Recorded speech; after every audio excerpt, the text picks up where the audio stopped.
From New York Times, I'm Michael Barbaro. This is The Daily. Home prices on a tear again. Over the past year, take a look at this. Starter homes hit the $1 million mark in 241 cities across the country. Frustration over the cost of housing in the United States. We need to build more housing in America. Young people will once again be able to afford a mortgage and a home. Has become a centerpiece of the presidential race. The Federal Reserve today delivering a jolt to the U.S. economy. The focus of government policy. Would-be homebuyers now looking for more cuts from the central bank to potentially ease the cost of borrowing even more. And an agonizing nationwide dilemma from San Francisco to Kalamazoo. But as my colleague Conor Dougherty explains, the true origin of the housing crisis is what now makes it so hard to solve.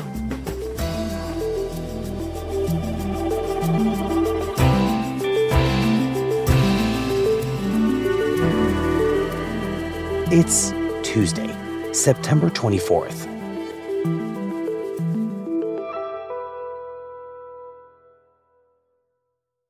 So, Conor, this story begins with you and me sitting across a table at a bar, which sounds like a setup to a punchline, but it's true. That's where the story begins. Yes, that is where the story begins. So I live in Los Angeles. I was in New York visiting. And maybe this is a good argument for working in an office more often. But I had all these meetings with, all our bosses about ways in which we could cover this really kind of grinding and metastasizing housing crisis we have in America. And then I serendipitously ran into you at a bar below our office. And you said something to me, and I can't pretend to remember everything word for word, obviously. And I, too, don't remember every word. I had a martini in me. But my question to you, was basically, why is it that we talk about a housing crisis, but we never talk about how we got to a housing crisis? How can it be that we're living through something so big and so widespread? And it's in the presidential campaign, and it's in our lives, and it's affecting our bank accounts, but I really can't tell you how it started. Yeah, so I really took that to heart. I loved that framing. And so I actually, pretty much from that moment forward, was trying to think of how I could get all of that into one story. So, Conor, now that you have gone off on this assignment that I had no authorization to give you, tell us the story of what you found about how this housing crisis actually started.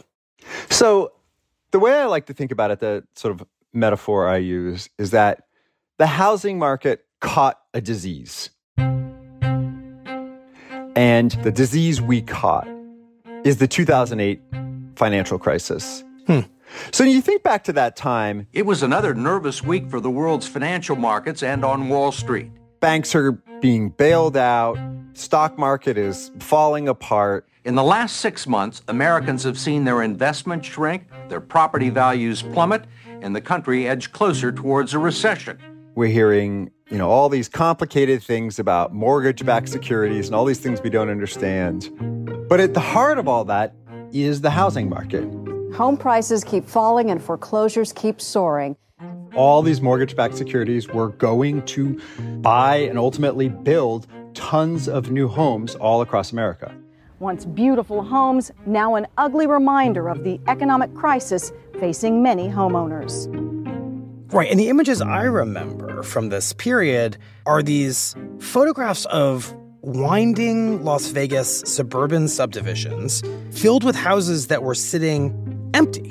And it seemed in the middle of this crisis like there was suddenly a glut of housing in the United States, which is why I've never quite understood how we wound up with a shortage of housing. Right. Well, we were building a lot of housing, and probably a little bit more than necessary. But then it just all stopped. So what people don't think about as much is what this crisis did to home builders. A ton of smaller home builders just went out of business completely. The larger home builders are laying people off, way ratcheting back how many homes they build a year. A lot of the land that they've earmarked for future home building is essentially worthless now, and they're selling it for pennies.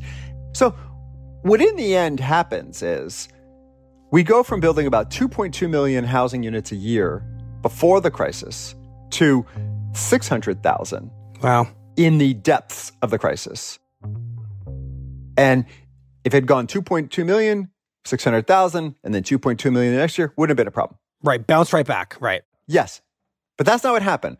Instead, every single year, we are hundreds of thousands, in some cases, 1 million units under what sort of the normal pace is. And these are units we need to build every single year to keep up with population growth, plus just kind of housing falling apart, it decaying, et cetera.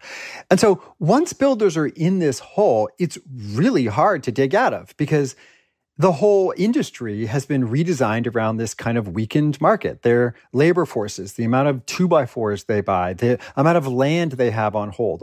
We have this new, smaller home building industry that is just not equipped. They're simply no longer capable of building homes on the scale we need because they've never really recovered. And so the disease we caught, the 2008 financial crisis, becomes a pre-existing condition.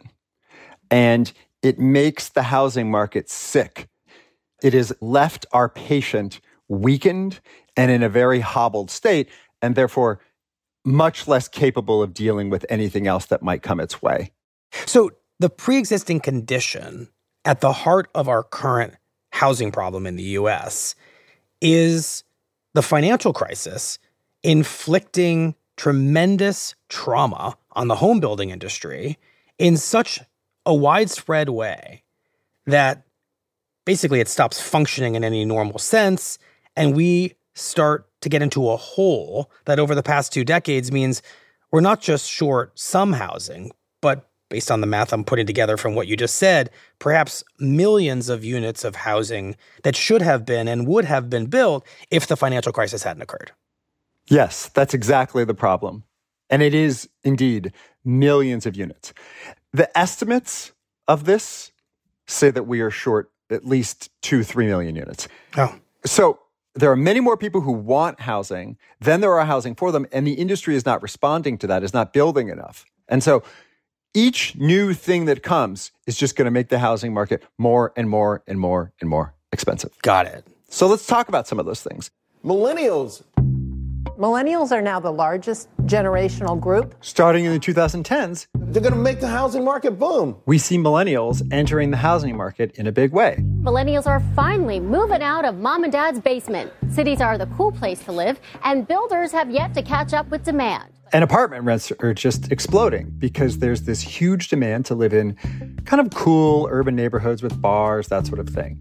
Vacant apartments are getting multiple offers these days. It's a good time to be a landlord. So they're bidding up apartments. It's crowded and it's getting nasty. As they start to move into home buying, they are bidding up entry-level homes. More and more people are living alone. Over a longer period, we are studying more, particularly women. We are marrying later. We are also, unfortunately, divorcing more. We have seen growth in smaller households. Atlanta, Seattle, Denver, Minneapolis, all 40% or more of the households have just one person. These are... It's just like a larger period of people's lives in which they want to live alone, which, like millennials entering the market, makes it more expensive. It increases the demand for housing. Bidding wars are back with a vengeance. Then we have the pandemic. 2020 is expected to outpace 2019 when it comes to the number of homes sold. And all these people able to work remotely. Everybody used to want an open floor plan. Now you need multiple Zoom rooms. They, in some cases, want bigger homes. In some cases, want to live in these smaller, more remote areas. This is what we're desperate for, is just some outdoor space. On top of that, you start to have inflation. The era of cheap money and easy money is over. Then you have a rise in interest rates. Housing has never been more unaffordable because of where interest rates are at, because of elevated. And we're not even talking about zoning, which restricts how many units can be built in a certain parcel, or Airbnbs that basically turn homes into hotel rooms. So all these other things are out there, but they're hitting a housing market that has been underbuilding for almost 20 years.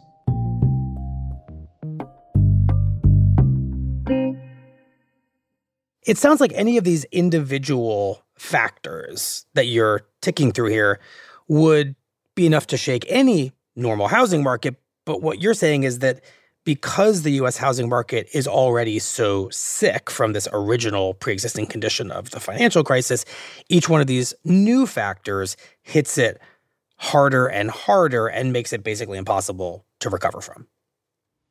Yeah, when I first started covering this, it was most obvious in places that were already expensive. But then it just spreads year by year across the country. It goes to smaller cities, even rural areas are starting to have a huge housing shortage. Each new place starts to contract the disease, to take our metaphor.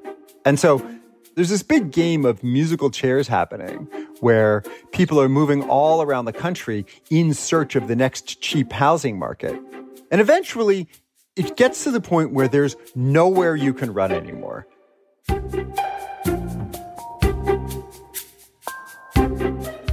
We'll be right back.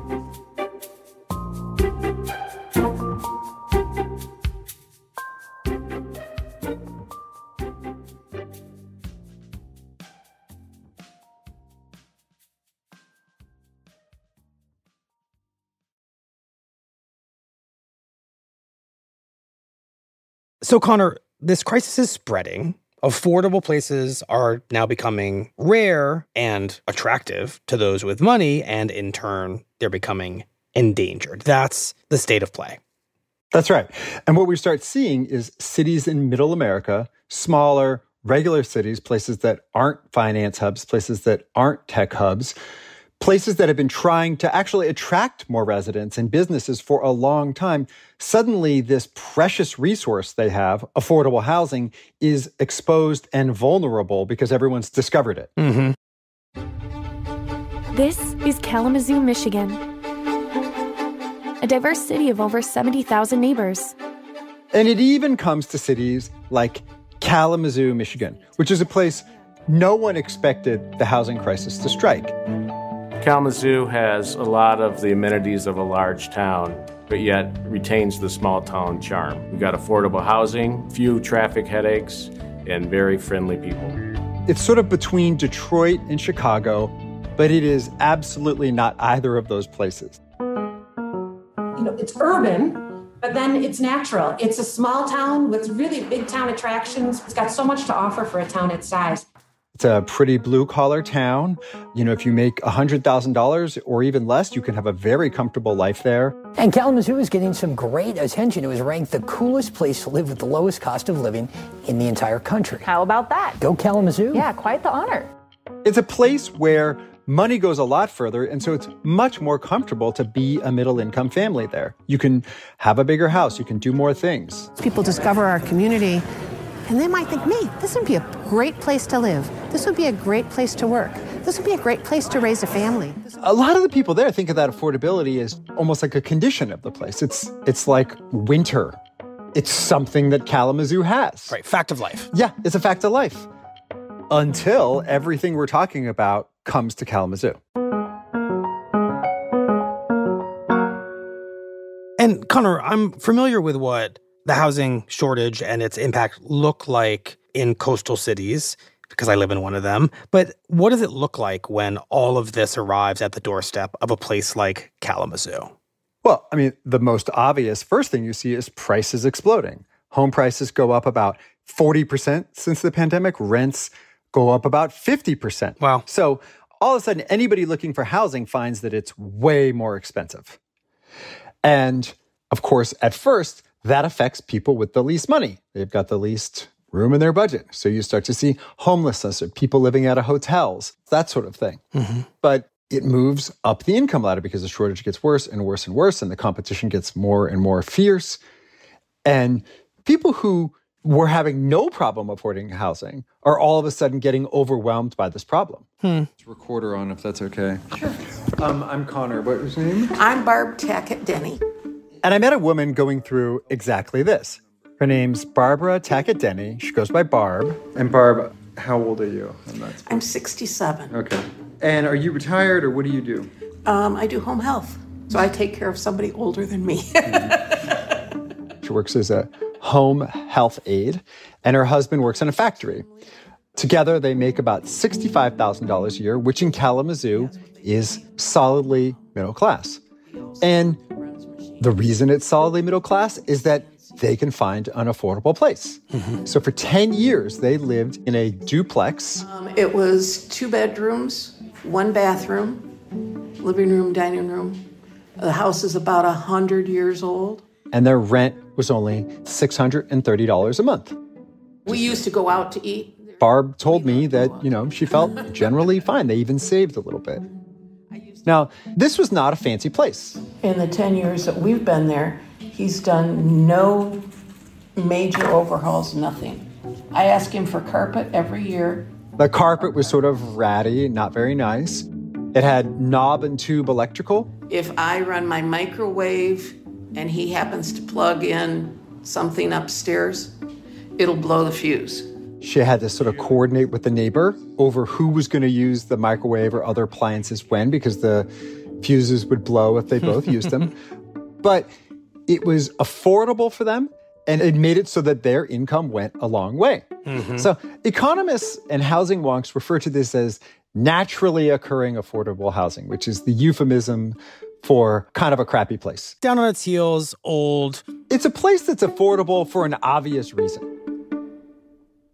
That is a huge piece of our affordable housing puzzle in America. Sort of older housing that gives people a way to make their money go a little bit further, right? So they're living there and everything's pretty good. That's their situation. Until their landlord decides to sell. And that's something that happens in a hot market. The landlord has had this place where the price of it hasn't changed much in a long time, and all of a sudden, he can get all this money for this kind of ratty duplex, right? Much more than he ever thought. So they all of a sudden have to go looking for a new place, and they are just now in this market that they almost didn't know existed. And lots of other landlords have sold their ratty duplexes, and investors have moved in, and families have moved in, and they're fixing them up, and the home prices are going up, the rents are going up, and just everything is becoming more expensive. They eventually land in a manufactured home, but it costs about $1,600 a month. And their whole entire budget has just been nuked. What has been your lifestyle adjustment? I mean, that's $1,000 more a month. Well, we had to cut back on everything. They were never wealthy, right? But money has gone from something they didn't stress out about over every single bill to all we think about is every penny. It just kind of sucks. As much money as what he makes and as hard as what we both work, and to think, can we really afford this? It's like, why am I working so hard? And if you just zoom out, you can find someone like Barb basically anywhere in America right now. The census just put out a report that said about half of all renters are cost burdened right now, which means they spend more than a third of their income on rent. And a good amount of that group spends more than half. So there are people all over this country now who they basically work to survive. They work to pay for rent. They work to pay for housing. And I think what people need to realize is that at a moment when people are really mad about inflation, when the presidential campaign is all about how can we reduce prices on middle-class Americans, grocery bills are up and the cost of milk and cheese and bacon and all these things are up. But really at the heart of that inflation pain is the cost of housing. So given just how widespread this problem has become, how much financial pain it's causing to people like Barb, just the sweep of it, from San Francisco to Kalamazoo, how does the U.S. really start to pull itself out of a situation? How does it treat this sick patient? What feels very clear to me here is that any kind of a half measure isn't going to cut it. For example, lowering the interest rate, as the Federal Reserve did a few days ago, something anxiously awaited by anyone trying to buy a house. That seems like a nice thing to do, but it's not going to solve our housing shortage. No, absolutely it will not. And it could even make things worse because things like lowering the interest rates might increase the demand, but they don't really increase the supply. Right. So it would seem like the answer has to require us to go back to that original problem and basically just go on a massive building spree. And how do you even start to undertake that? Yes. So you hit the nail on the head, which is, I guess, a good building metaphor, right? So we need a building boom, and some outside force is going to have to push the industry to build way more housing than it is currently capable of or even wants to, right? And that outside force is almost certainly going to be the public sector, state, local, and ultimately the federal governments. And the reason is that the entire model is now so upside down that it's often more expensive to build a house. It costs too much in land, too much in 2x4s, too much in labor, that a builder can't even make money for a price that a middle-class person could afford to buy it for. So what do? They build much higher-end homes. And what happens is this kind of idea of the middle-class starter home essentially starts to go extinct. Right. Builders can more easily make a profit catering to the rich, and that's what a lot of them do. You just said that it's going to take the government to push builders to build what we actually need them to build, which is a whole lot of affordable and middle-income housing. So what kind of tools does the government have at its disposal to accomplish that? Everywhere you go in America, you're going to hear a lot of different programs, but they're really going to only do one of two things. You're either going to make it way easier to build or you're going to spend money doing it. So the first one is reducing regulatory barriers like zoning restrictions to say how many units can be on an acre, or environmental rules that kind of stretch out the timeline for how long it takes to get building. There are design rules. There's a million little rules for how you build, and you can either get rid of them or reduce them, and that makes building easier, faster, and less expensive. The second thing you could do is put money into it. The government could build the housing on its own in some cases, or it can just give subsidies in the form of tax breaks or even direct subsidies to developers who typically then are asked to make the housing more affordable in some way. And I actually saw a really interesting version of that in Kalamazoo. So one thing the state of Michigan is doing is trying to incentivize builders to just do more. And they've done this by expanding subsidies to developers for pretty much any housing that's built. And they've added additional subsidies for housing that's really targeted at the middle class. Kalamazoo, though, went even further. People in the county recently voted to create a housing fund that allows them to subsidize all kinds of different housing projects, everything from basically homeless shelters to middle-class housing. They even raised the level of what income is eligible now for subsidized housing. In Kalamazoo, it used to be that you had to have a household income of under $80,000. Now you can make all the way up to about $120,000 a year to qualify for housing aid or subsidized housing. And so what's happening is they're really changing how they think about housing aid. It's gone from something we think of as traditionally being aimed at lower income families and households to basically most people can qualify for housing subsidies now. But what you're describing so far feels mostly like useful, but ultimately local and scattershot efforts here. And so some communities are going to get their act together, come up with these subsidies, others perhaps are not. Is there any compelling national program underway to address this housing shortage? I know that both Kamala Harris and Donald Trump do make housing a pretty big focus of their policy proposals. So there's no plan I have heard that sounds like it's really compelling or is some panacea, right?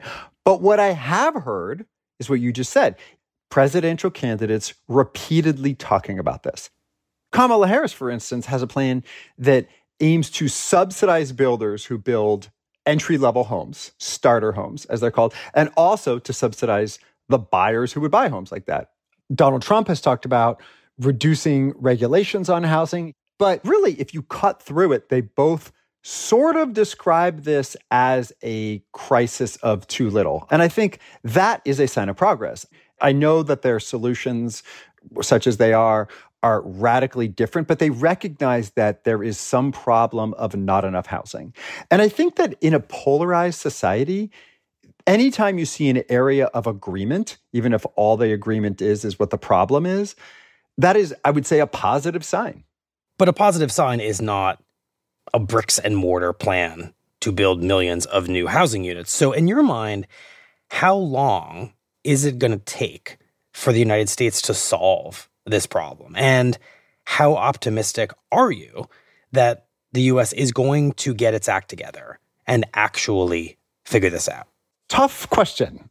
We began this conversation by saying it took us almost 20 years to get here, right? So it's kind of foolhardy to think you're going to get out of it right away.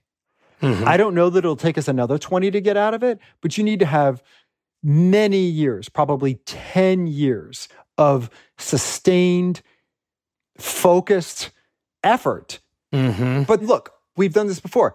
After the Great Depression, there was a huge housing crunch. There were ads for people to live in chicken coops. There was even famously an ad for someone selling an icebox as a sort of studio apartment.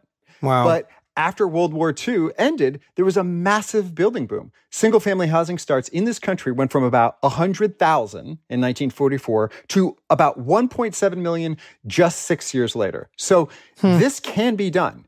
What's happening in the middle there is this massive increase in investment from the government, things like the GI Bill, things like lending programs. There is a full-on national effort to build housing, to create really the modern middle class in the modern suburbs. Right. I'm not saying it's going to happen exactly like that this time. It's just worth noting that when you put your focus on an issue, really, really, really big things can happen. But then again, we are not the United States of 1950 anymore. There is no political consensus on almost anything. And there's always, when it comes to the government intervening and spending money, suspicion and sometimes anger over why is somebody else getting something, a handout, that I'm not getting. And so how do you think about that? So I think that the weakest argument against the government doing this is that it's pushing us in a new direction, a newly subsidized housing market, because this has always been how it has been. Pretty much the entire housing market is subsidized in some way, from the 30-year fixed mortgage that you think banks give you out of the goodness of their heart to huge tax breaks that people get for their mortgage interest, et cetera. The federal government has its financial heft and power into pretty much the entire housing market. And really on a more abstract level, you could argue that pretty much all of land is to some extent subsidized. I mean, think about homes that are near public transit, homes that are near schools. Yes, homes that are near a really great public school system, some of the most expensive homes in America. So the idea that people, work really hard and acquire homes through their own grid. I mean, yes, people do work hard, and yes, you do have to save up for a down payment, but the entire real estate market is subsidized to some degree. And really the question is, who do we subsidize and to what extent? Fair question. And to bring us back to where we started this conversation, from what you're saying, this sick patient of a U.S. housing market now needs the government's help, and the government has been subsidizing the housing market when it wasn't sick in all kinds of ways for a very long time. And so there's a reasonably compelling case for the government to intervene now, meaningfully and broadly, when the crisis, the patient, is in a very acute situation.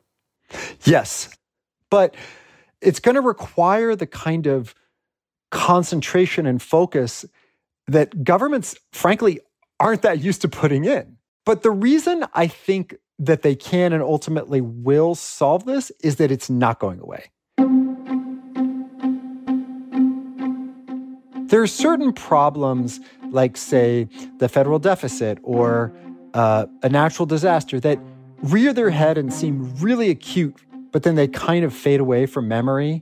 This is not going to fade away. The housing crisis we have right now is going to be worse next year.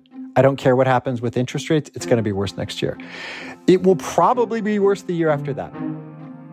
And so at some point, the size of the problem and the fact that it is not going away is going to create the conditions for that focused effort. Well, Conor, thank you very much. You're welcome.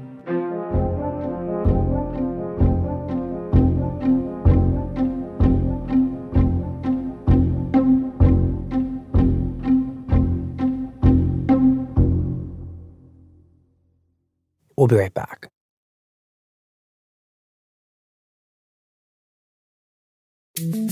Here's what else you need to know today.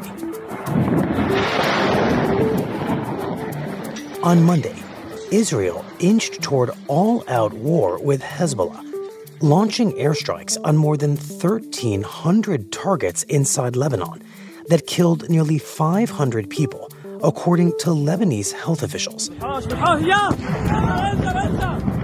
It was the deadliest day in Lebanon since 2006, when Israel last fought a war with Hezbollah, the Iranian-backed group that the United States has classified as a terrorist organization.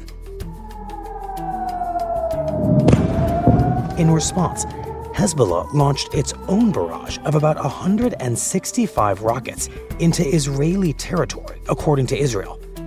Hezbollah has been firing rockets and drones from Lebanon into Israel since last October in support of Hamas, prompting Israeli counterattacks. I have a message for the people of Lebanon. Israel's war is not with you. It's with Hezbollah. For too long, Hezbollah has been using you as human shields.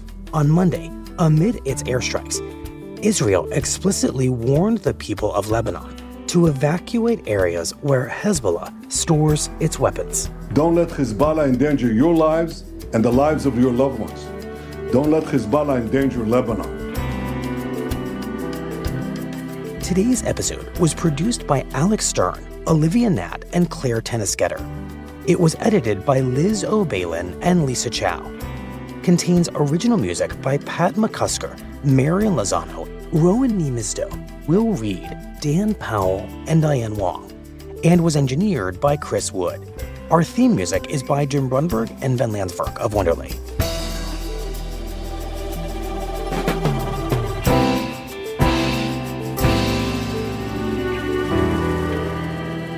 That's it for the Daily. I'm Michael Barbaro. See you tomorrow.